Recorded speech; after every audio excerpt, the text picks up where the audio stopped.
मे महिन्याच्या सुट्ट्यांमुळे कोकणातील आपल्या गावी निघालेल्या मुंबईतील चाकरमानींना मुंबई गोवा राष्ट्रीय महामार्गावर पुन्हा एकदा वाहतूक कोंडीला सामोरं जावं लागतंय। चाकरमानी बुधवारपासून एसटी बस, खासगी वाहनं आणि अन्य प्रवासी वाहनांनी तळ कोकणाकडे निघाले असून इंदापूर ते माणगाव दरम्यानच्या रस्त्यावर वाहनांच्या लांबच लांब रांगा लागल्याचं चित्र पाहायला मिळतंय।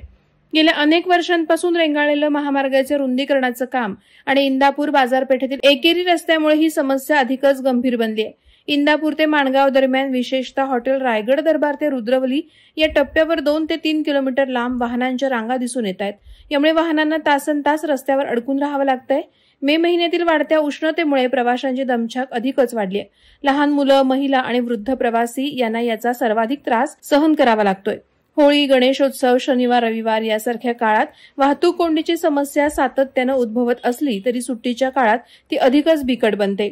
मुंबई गोवा राष्ट्रीय महामार्गाच्या रुंदीकरणाचं काम कोलाड ते इंदापूर आणि इंदापूर बायपास ते माणगाव बायपास या भागात गेल्या अनेक वर्षांपासून रखडलंय। इंदापूर बाजारपेठेतील एकेरी रस्ता आणि अपुऱ्या नियोजनामुळे वाहतूक कोंडीला प्रवाशांना सामोरं जावं लागतं। मात्र आता प्रवाशांचा संयम सुटत चालला असून मुंबई गोवा हायवेवरील वाहतूक कोंडीचं ग्रहण कधी सुटणार असा सवाल चालकांकडून उपस्थित केला जात आहे। वादळवारा लाईव्हसाठी गौतम जाधव, माणगाव।